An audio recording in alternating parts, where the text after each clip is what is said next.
Hello बच्चों, आज मैं लेके आई हूँ क्लास 6 का chapter light, shadows and reflection. तो बच्चों, लाइट जो होती है एक एनर्जी का फॉर्म है जिसकी वजह से हम अपने चारों तरफ सारी चीज़ों को देख पाते हैं, और इनको देखने के लिए हमें आईज की रिक्वायरमेंट होती है। बिना आईज के हम उनको नहीं देख सकते। जिनकी आईज वर्किंग नहीं होती हैं वो जो है लाइट के होते हुए भी ऑब्जेक्ट्स को नहीं देख सकते, बट हम आईज के थ्रू लाइट के द्वारा ही हम चीज़ों को देख सकते हैं। अदरवाइज चीज़ें हमें विजिबल नहीं होंगी। अगर हम अंधेरे कमरे में हैं या कोई अंधेरी जगह पे हैं तो वहाँ पे हमारी आईज तो है बट लाइट नहीं है। लाइट के एब्सेंस में हम कोई भी चीज़ नहीं देख पाएंगे। देन इसका सबसे पहला टॉपिक आता है सोर्स ऑफ लाइट। तो ऑब्वियस सी बात है कि सोर्स ऑफ लाइट, सबसे बड़ा सोर्स ऑफ लाइट तो सन है। उसके अलावा stars, electric bulb, tube light, kerosene oil lamp, candle, torch, Firefly जिसको हम हिंदी में जुगनू बोलते हैं, ये सभी जो है सोर्सेज ऑफ लाइट है। अब सोर्सेज ऑफ लाइट को भी दो पार्ट्स में डिवाइड किया गया है। फर्स्ट पार्ट है natural sources of light and then second is man made sources of light. तो नेचुरल सोर्सेज ऑफ लाइट कौन होते हैं? जैसे सन हो गया, स्टार, जो कि नेचर में अवेलेबल हैं, तो वो कहलाते हैं नेचुरल सोर्सेज ऑफ लाइट। तो सबसे बड़ा नेचुरल सोर्स ऑफ लाइट तो सन है। उसके अलावा स्टार्स, फायरफ्लाई जैसे जिसको हम जुगनू बोलते हैं, ये सारे नेचुरल सोर्सेज ऑफ लाइट हैं। But moon source of light नहीं होगा, क्योंकि मून को किससे लाइट मिलती है? मून सन की लाइट की वजह से विजिबल होता है। अदरवाइज मून भी हमें विजिबल नहीं होता है, तो वो सोर्स ऑफ लाइट नहीं है। देन आता है man made source of light. तो man made source of light जो मैन के द्वारा बनाए हुए सोर्स ऑफ लाइट है वो कहलाते हैं man made source of light, जैसे कि electric bulb, tube light, kerosene oil lamp, candle, torch etcetera. जो ऑब्जेक्ट्स को टू पार्ट्स में डिवाइड किया गया है लाइट के अकॉर्डिंग। जो ऑब्जेक्ट्स लाइट प्रोड्यूस करते हैं वो लुमिनस ऑब्जेक्ट्स कहलाते हैं, और जो लाइट प्रोड्यूस नहीं करते, जिनकी कोई ओन लाइट नहीं होती है, वो नॉन लुमिनस ऑब्जेक्ट्स कहलाते हैं। लुमिनस ऑब्जेक्ट्स कौन कौन से होते हैं? जो कि लाइट प्रोड्यूस करते हैं। तो जैसे टेलीविजन स्क्रीन हो गई आपकी, टॉर्च हो गया, बल्ब हो गया, सन, स्टार एक्सेट्रा। और नॉन लुमिनस ऑब्जेक्ट्स जो भी आपके चारों तरफ ना लाइट प्रोड्यूस करने वाली चीज़ है, जैसे आपकी book shelf, table, chair, flower pot, you, your bag etcetera. तो बच्चों, अब हम लोग जानेंगे कि लाइट से हमें कोई भी ऑब्जेक्ट विजिबल कैसे होता है। तो उसका रीज़न आपको इस इमेज में दिखेगा। आपको फिगर 3 दिख रहा है, आपको देखिए। तो सन से जो लाइट पड़ रही है, वो ये गर्ल जो है इस फ्लावर पॉट को देख रही है, मान लिया। तो ये कैसे देख पा रही है इसको? तो इसको देख पाने के लिए पहले सन की जो रेज हैं वो फ्लावर पॉट पे पड़ रही है, फिर ये फ्लावर पॉट से रिफ्लेक्ट होके इसकी आईज पे पड़ रही हैं, और फिर ये आईज के थ्रू जो है इस फ्लावर पॉट को देख पा रही है। तो मतलब मेन रीजन क्या है किसी भी चीज को देख पाने का? तो that is reflection of light. बच्चों, लाइट के पास ऑन हो जाने के अकॉर्डिंग ऑब्जेक्ट्स को 3 पार्ट्स में डिवाइड किया गया है। फर्स्ट आपका ट्रांसपेरेंट ऑब्जेक्ट आएगा, जिसमें कि ऐसे ऑब्जेक्ट जिनमें कि लाइट पूरी पास ऑन हो जाती है, मतलब उनके अक्रॉस पूरी लाइट पास ऑन हो जाती है। तो ऐसे ऑब्जेक्ट्स के दूसरे साइड रखी हुई चीज भी हमें क्लियरली विजिबल होती है। तो ऐसे ऑब्जेक्ट्स कहलाते हैं ट्रांसपेरेंट ऑब्जेक्ट। फिर आता है ट्रांसलूसेंट ऑब्जेक्ट, ऐसे ऑब्जेक्ट जो कुछ अमाउंट ऑफ लाइट को पास ऑन करते हैं, तो ऐसे ऑब्जेक्ट्स कहलाते हैं ट्रांसलूसेंट ऑब्जेक्ट। तो उनके अक्रॉस रखी हुई चीज, उनके पीछे रखी हुई चीज हमको क्लियरली विजिबल नहीं होती है, बट विजिबल होती है।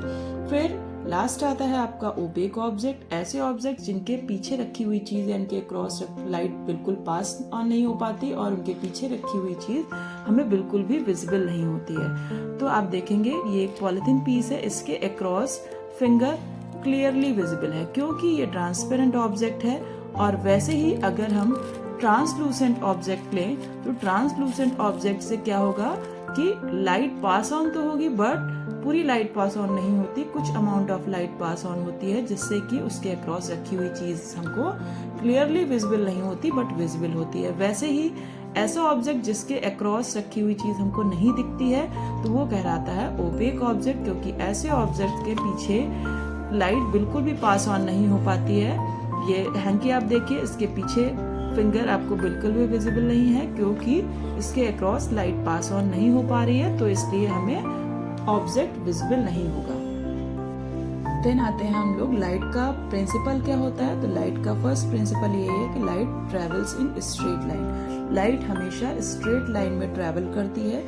तो जैसे कि आप ये फिगर में आप देख पा रहे हैं कि इसमें लाइट्स की रेज आपको दिख रही हैं, तो ये रेज आपको स्ट्रेट ही दिख रही हैं। और इस तरीके से आपने टॉर्च में भी देखा होगा कि लाइट रेज जब आपको आप देखते हैं तो वो सीधी ही दिखती हैं। और लाइट हमेशा सीधा ही ट्रेवल करती है, स्ट्रेट ही ट्रेवल करती है।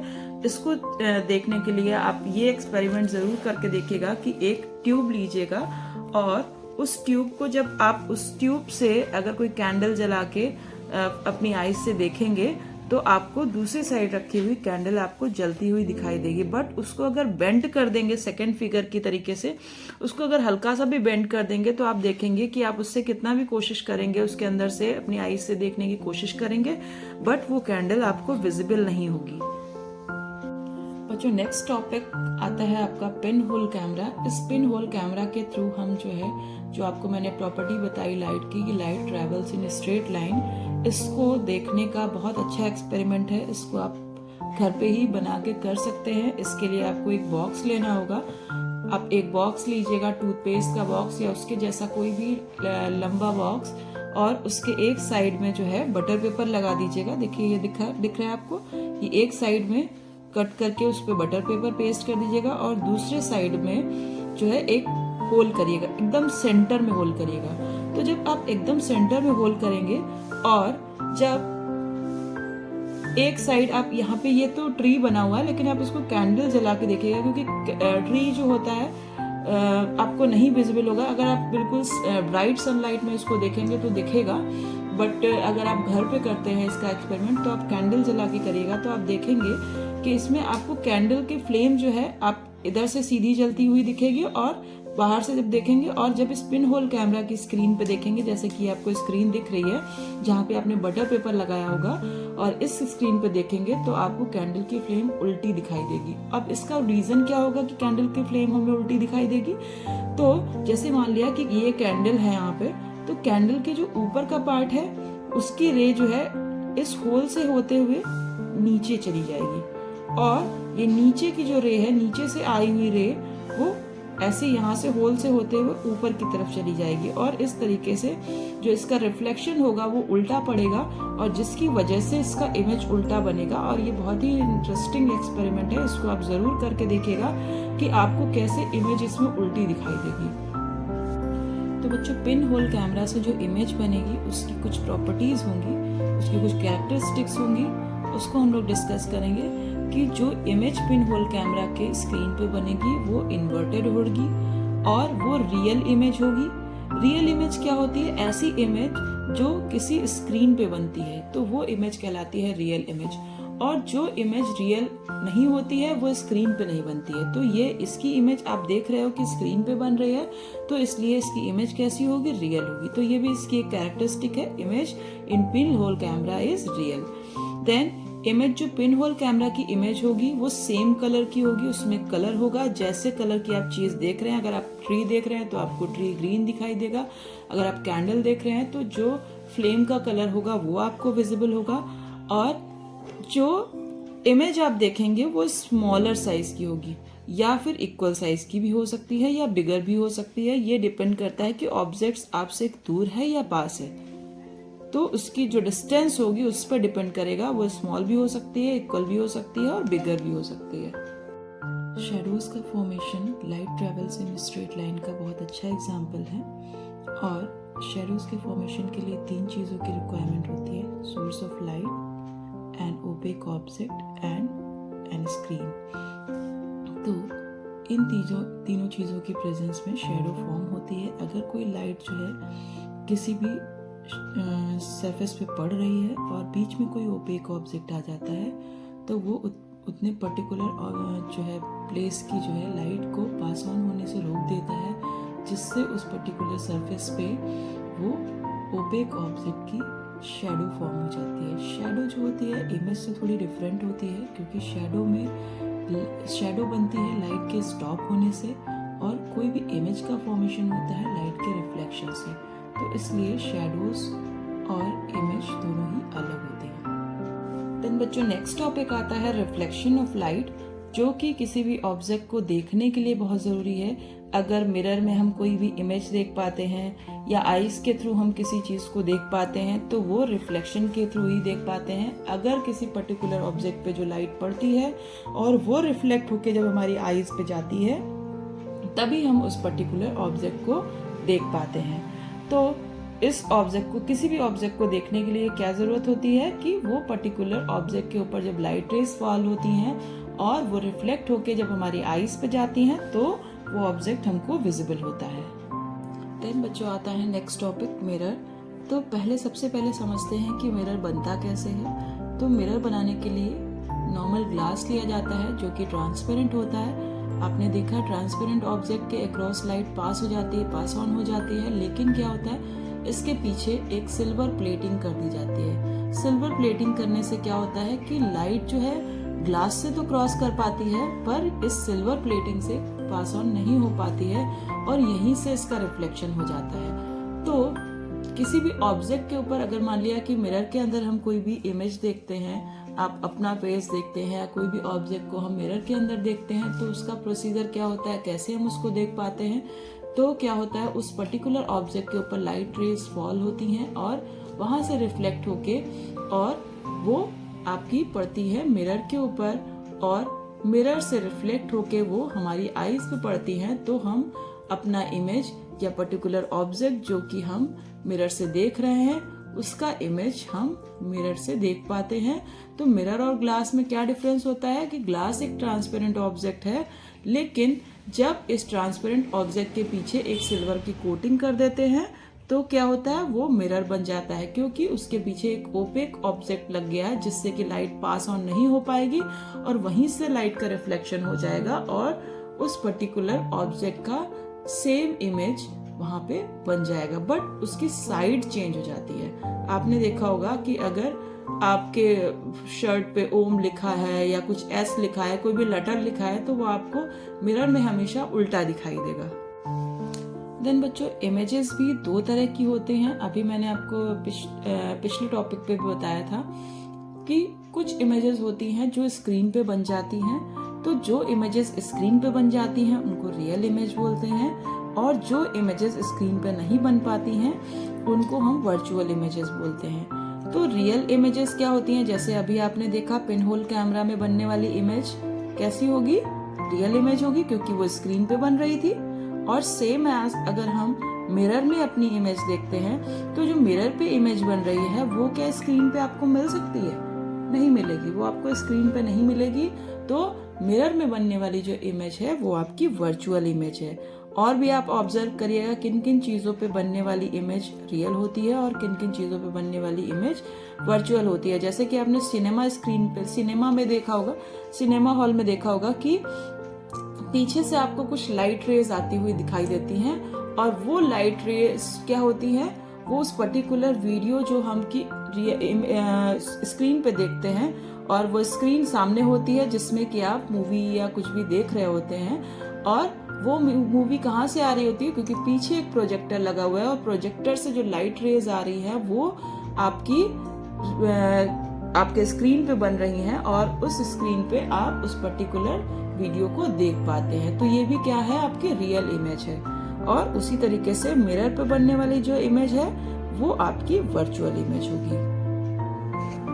बच्चों प्लेन मिरर में बनने वाली इमेजेस की कुछ कैरेक्टरिस्टिक्स भी होती हैं। अभी आपने देखा कि इस पे बनने वाली इमेज कैसी होती है, अभी हम लोगों ने डिस्कस किया कि वर्चुअल होती है। तो सबसे पहले कैरेक्टरिस्टिक्स तो यही हो गई इसकी कि image formed in the plane mirror is virtual. Then जो ऑब्जेक्ट हम देख रहे हैं, जितनी डिस्टेंस पे देख रहे हैं, सामने फ्रंट में हमको जितनी डिस्टेंस पे हमारे वो ऑब्जेक्ट है उतना ही वो पीछे दिखेगा मिरर में। तो उसी तरीके से अगर हम कोई ऑब्जेक्ट देख रहे हैं तो वो सेम साइज का दिखेगा और उसकी इमेज जो होगी वो सीधी होगी, इरेक्ट होगी और बस उसका साइड चेंज हो जाएगा। वो साइड वे उसका जो चेंज हो जाएगा, जैसे कि मैंने आपको अभी बताया था कि लेटर अगर एस या कोई और लेटर है तो वो आपको उल्टा दिखाई देगा मिरर में। ओम लिखा है या एस लिखा है या कोई लेटर लिखा है तो वो आपको उल्टा विजिबल होगा। तो यही कैरेक्टरिस्टिक्स हैं प्लेन मिरर में बनने वाली इमेज की। अब प्लेन मिरर के यूजर्स तो आप सभी को पता है कि घर पे हम उसको अपने जो है अपने आप को देखने के लिए यूज करते हैं। कोई भी चीज देखनी है उसके मिरर के अंदर देखने में यूज करते हैं। पेरिस्कोप में भी इसको यूज किया जाता है। अभी हम लोग डिस्कस करेंगे कि पेरिस्कोप क्या होता है। शॉप्स में, ज्वेलरी शॉप्स में, और जो हेयर ड्रेसर होता है उनकी शॉप में, इन सब जगहों पे मिरर का बहुत ज्यादा यूज होता है। बच्चों नेक्स्ट टॉपिक आता है पेरिस्कोप। तो पेरिस्कोप क्या है? एक डिवाइस है जिसके थ्रू हम वॉल के अक्रॉस बिना चढ़े हुए वॉल पे देख सकते हैं। सोल्जर्स जो है ट्रेंच के अंदर बैठे हुए बाहर की चीज़ों को आराम से देख सकते हैं। और सबमरीन्स के अंदर भी सोल्जर्स जो है पानी के ऊपर की चीज़ों को आराम से देख सकते हैं इनका यूज़ करके, पेरिस्कोप का यूज़ करके। और क्राउड के अंदर भी अगर हम बिना क्राउड को क्रॉस किए हुए आगे की चीज़ों को देखना चाहते हैं तो इस पेरिस्कोप का यूज़ करके हम आराम से देख सकते हैं। तो इसको बनाने का तरीका क्या होता है कि इसमें भी आपको ऐसे ही टूथपेस्ट का बॉक्स या कोई लॉन्ग बॉक्स लेना होता है और उसमें 45 डिग्री के एंगल पे, ये देख रहे हैं 45 डिग्री पे 2 मिरर्स के पीस, आपको इस सेम साइज के 2 मिरर के पीस लेने हैं। और ये M1 और M2 2 मिरर के पीस आपको लगाने हैं 45 डिग्री के एंगल पे। एक इधर लगाएंगे और इसी के पैरेलल में एक इस साइड लगाएंगे, और एक यहाँ पे ओपनिंग रहेगी और एक इधर ओपनिंग रहेगी। और जब इनको इस बॉक्स के अंदर सेट कर देंगे तो अगर हम यहाँ से देख रहे हैं, जैसे ये बॉय देखता हुआ आपको दिख रहा है, ये यहाँ पे बाहर लगा हुआ ट्री देख पा रहा है। तो कैसे देख पा रहा है कि ये ट्री का इमेज इसके सामने जो मिरर पड़ रहा है उस पे बन रहा है, बट ये एंगल इसका 45 डिग्री है, जिसकी वजह से इसके पैरेलल रखा हुआ जो मिरर है उस पे इस पर्टिकुलर ट्री का इमेज बन जाएगा और इस इमेज को ये बॉय आराम से देख सकता है। तो ये प्रोसीजर होता है पेरिस्कोप में देखने का। तो इसका यूज मैंने बताया आपको कि ट्रेन में बैठे हुए सोल्जर्स और सबमरीन में बैठे हुए सोल्जर्स आराम से पानी के ऊपर देख पाते हैं। सोल्जर्स जो है ट्रेंच के बाहर जो है बिना बाहर जाए उससे आसानी से देख पाते हैं। हम क्राउड के अक्रॉस भी देख सकते हैं इस डिवाइस के थ्रू। ये डिवाइस बनाने का मेथड बहुत इजी है। अगर आप इसको बनाने की कोशिश करेंगे तो बहुत इजीली आप इसको बना पाएंगे, और अगर आप नहीं बना पाते हैं तो आप मुझे मैसेज करेगा, मैं आपको इसको बनाने का मेथड शेयर करूंगी।